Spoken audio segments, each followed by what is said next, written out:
மகா சிவராத்திரியில இந்த நேரம் ரொம்ப ரொம்ப முக்கியமான நேரம். இந்த நேரத்தை தவற விட்டுறாதீங்க. எங்களால் நைட்டு ஃபுல்லாக முழிக்க முடியாது அப்படிங்கிறவங்க கூட இந்த நேரத்தில் மட்டுமாவது விழித்திருந்து நான் சொல்கிறத செய்யுங்க. மகா சிவராத்திரியில் சிவபெருமானுக்கு 4 கால பூஜைகள் நடத்தப்படும். அதில் 3வது காலமான லிங்கோத்பவ காலம்தான் ரொம்ப ரொம்ப முக்கியமான காலம்.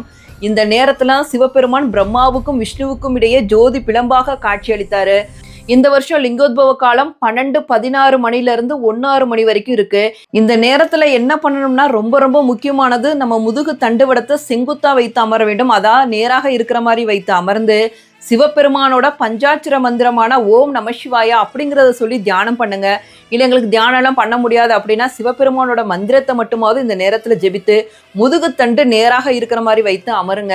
இந்த பிரபஞ்சமே உங்களை ஆதரிக்கிற நேரம் இது.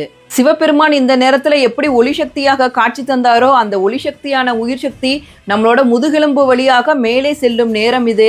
அதனால இந்த நேரத்தை தவற விட்டுறாம கட்டாயம் இந்த நேரத்தில் முதுகு தண்டுவடத்தை நேராக அமர்ந்து தியானம் பண்ணுங்க. இந்த பிரபஞ்ச சக்தியை நீங்க கட்டாயம் உணரலாம், சிவத்தை உணரலாம். அன்பே சிவம். இந்த வீடியோவை கட்டாயம் மற்றவங்களுக்கு ஷேர் பண்ணுங்க. இந்த மாதிரி நிறைய டிவோஷனல் இன்ஃபர்மேஷனுக்கு நம்ம பேஜையும் ஃபாலோ பண்ணிக்கோங்க.